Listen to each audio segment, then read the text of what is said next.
ওম নমঃ শিবায়।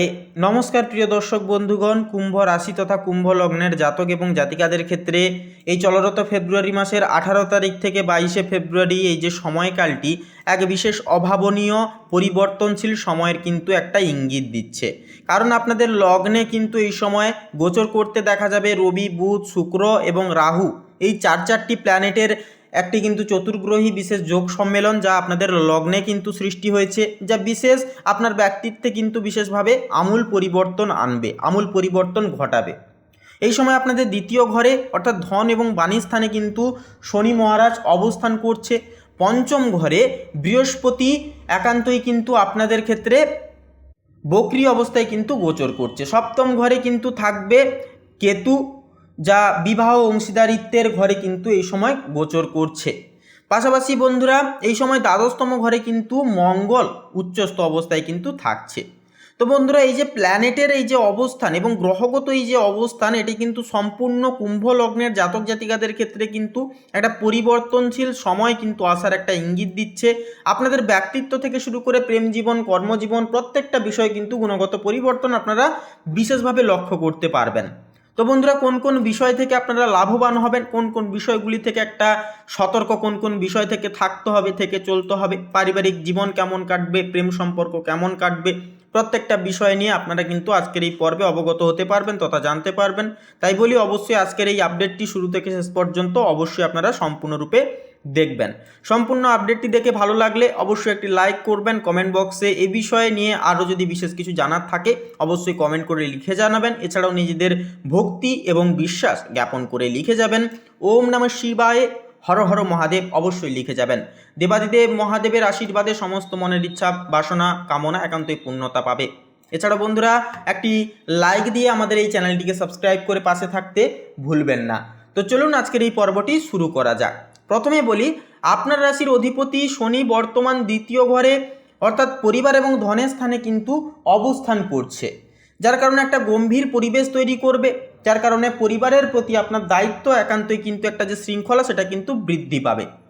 শনির প্রভাবে কথা বলার সময় আপনি খুব মেপে কথা বলতে চাইবেন বা কথা বলার চেষ্টা করবেন। পারিবারিক শান্তির ক্ষেত্রে দ্বিতীয় ঘরে যে চন্দ্রের অবস্থান থাকছে 19 এবং 20 তারিখ নাগাদ, যা পরিবারের সদস্যদের সাথে, যার কারণে কোনো ভুল বুঝাবুঝি একটা দূর করতে সাহায্য করবে।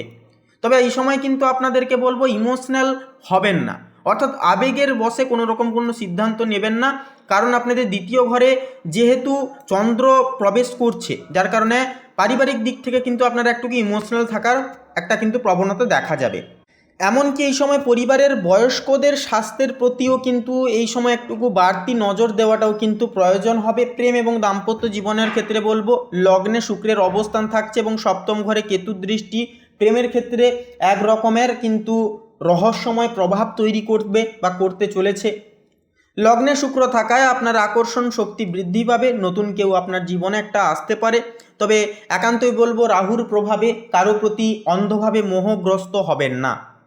দাম্পত্য জীবনের ক্ষেত্রে বলবো, সপ্তম ঘরে কেতু থাকায় জীবন সঙ্গীর সাথে কিছুটা দূরত্ব বা ভুল বুঝাবুঝির একটা কিন্তু সৃষ্টি করতে পারে। কারণ কেতু হচ্ছে ডিট্যাচমেন্ট ঘটায় আমাদের মধ্যে, যেহেতু এটি সপ্তম ঘরে থাকছে, তাই একান্তই কিন্তু একটা ভুল বুঝাবুঝির সৃষ্টি করতে পারে।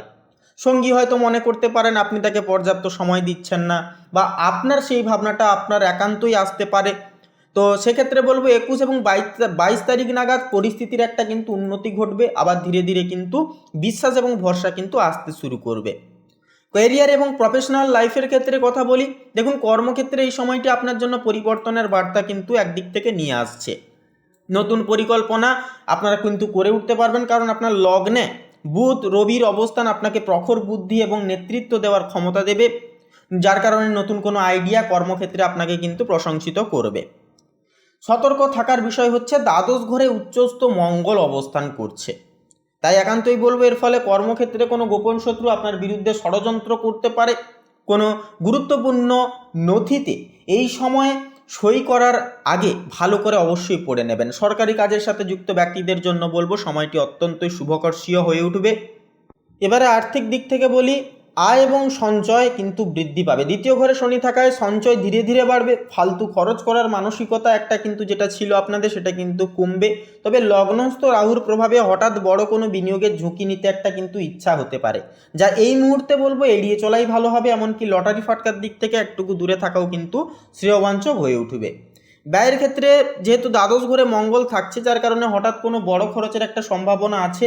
বিশেষ করে চিকিৎসা বা আইন কোনো কাজে কিন্তু অধিক পরিমাণে টাকা ব্যয় হয়ে যেতে পারে। মানসিক এবং শারীরিক বিষয়ের দিকে কথা বললে তো দেখুন, লগ্নে 4টি গ্রহ থাকায় আপনি কিছুটা অস্থিরতা অনুভব করতে পারেন। মনের মধ্যে অনেক পরিকল্পনা একসাথে ঘুরপাক খাবে, যার কারণে মানসিক সমস্যায় কিন্তু আপনারা ভুগতে পারেন।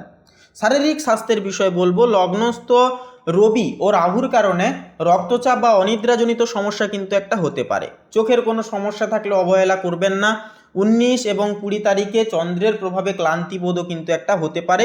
তো এই বিষয়গুলিকে একটুকু আপনারা দেখে শুনে চললে পরে সময়টাকে কিন্তু খুব শুভভাবে অভিভাজন করতে পারবেন। তো বন্ধুরা, এক কথায় বলবো 18 থেকে 22 ফেব্রুয়ারির সময়কালটি কুম্ভ লগ্নের জাতক জাতিকাদের জন্য নিজেকে নতুন করে চেনার এক অন্যতম সময় হবে। আপনার রাশিতে বসা গ্রহের শক্তি আপনাকে সামাজিক সম্মান এনে দেবে, কিন্তু লগ্নস্থ রাহু আপনাকে ভুল পথে কিন্তু চালিত করার চেষ্টা করবে। আপনার জন্য সেরা 3টি টিপস বলবো। প্রথমত, যে কোনো সিদ্ধান্ত নেওয়ার আগে বড়দের অবশ্যই বলবো পরামর্শ নিন। দ্বিতীয়ত, আর্থিক বিষয় ঝুঁকি কম নিন। প্রতিদিন সকালে হনুমান চালিসা পাঠ করুন এবং কালো তিল গরিব দুঃখী মানুষজনদের মধ্যখানে দান করার চেষ্টা করুন। এটি কিন্তু আপনাদের জন্য একান্তই শুভ হবে এবং একান্তই শুভভাবে কিন্তু আপনারা সময়টাকে কাটিয়ে তুলতে পারবেন। তো বন্ধুরা, আজকের এই পর্বটি এই পর্যন্ত। আশা করি পর্বটি মনোগত হয়েছে। যদি এই বিষয়ে কোনো রকম কোনো প্রশ্ন থাকে বা কোনো কিছু বিষয় নিয়ে যদি মতামত থাকে, অবশ্যই কমেন্ট বক্সে আপনারা লিখে জানাতে ভুলবেন না। এছাড়াও একটি লাইক দিয়ে নিজেদের ভক্তি এবং শ্রদ্ধা জ্ঞাপন করে লিখে যাবেন ওম নমঃ শিবায়, হর হর মহাদেব, অবশ্যই লিখে যাবেন। দেবাদিদেব মহাদেবের কৃপায় সমস্ত সমস্যা দূর হবে এবং একটা পরিবর্তন আপনারা কিন্তু জীবনে অভিসূচক করে চলতে পারবেন। এছাড়াও একটি লাইক দিয়ে আমাদের এই চ্যানেলটিকে সাবস্ক্রাইব করে পাশে থাকতে ভুলবেন না। আপনারা ভালো থাকুন, সুস্থ থাকুন, সর্বদা সচেতন থাকুন। নমস্কার।